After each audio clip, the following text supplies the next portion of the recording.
This is the part of the show where we talk about rapid fire, little things that happened, didn't deserve a 5-minute segment, so let's just rifle right through them. We're starting off with, let's go to the worst moment of the week, which is a new gimmick, I believe. Bob debuted this one. We want to label something the worst moment of the week. Bob, what was so bad that it honors this title?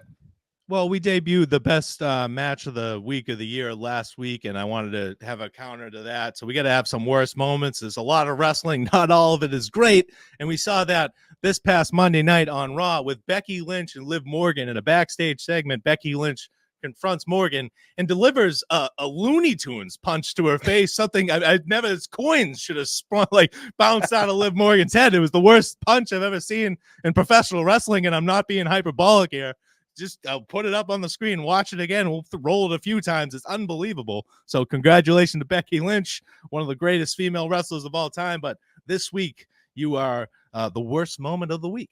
Well, I'm sure Becky will like to learn that she debuted that gimmick for us on this show. Good for Becky. Let's move on to another gimmick that I really enjoy, and it continues to be. It was our first gimmick. Our first idea for a gimmick was this gimmick, and it continues on the show. It is the Big Show turn of the week.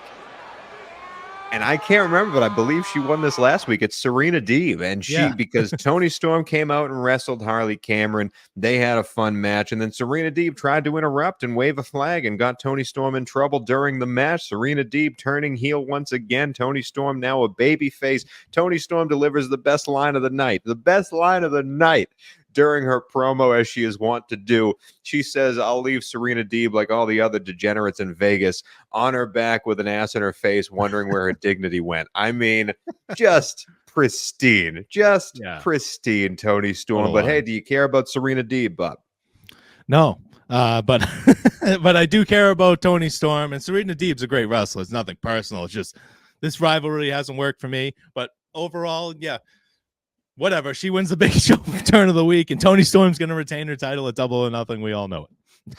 Let's move on to the Jobber of the Week. And this goes to whoever faced Hook. I already forgot his name. Who faced Hook? Sebastian Wolf. The great Sebastian Wolf was in singles action against Hook this week, a match that lasted 2 minutes and nobody cared about, but Hook got the win, and congratulations to Sebastian Wolf. Bob, I'd be surprised if from bell to bell that was 2 minutes, man. That was one of the shortest Jobber matches we've had in a while, and good for you, man. Jobber of the Week goes out to you, and our final gimmick is the social media superstar of the week, and this is a throwback, Bob. What happened here? Well, Sami Zayn and Johnny Knoxville had a match at WrestleMania a couple years back, if you remember, and I was not interested in the match at all, but it wound up being wildly entertaining. Sami Zayn was on Netflix as a joke this week. He was doing a stand-up comedy set.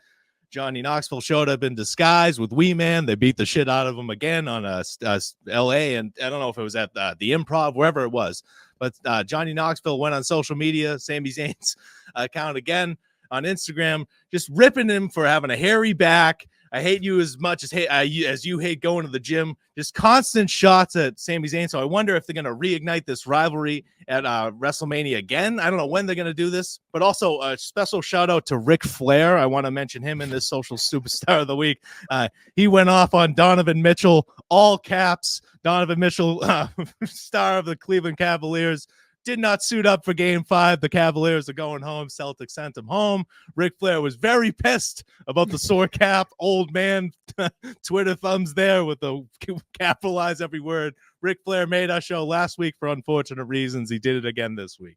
I will say the best part about that tweet, other than capitalizing every word, was him saying, I've wrestled through injuries, airplane crashes.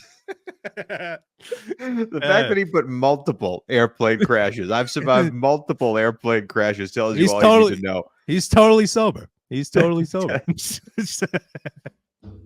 that's it for the gimmicks of the week. We are now ending the show with the headlines of the week. This is where we tell you what the world of wrestling will be talking about at this point next week. Bob does WWE. I do AEW. Bob, what's the WWE headline of the week?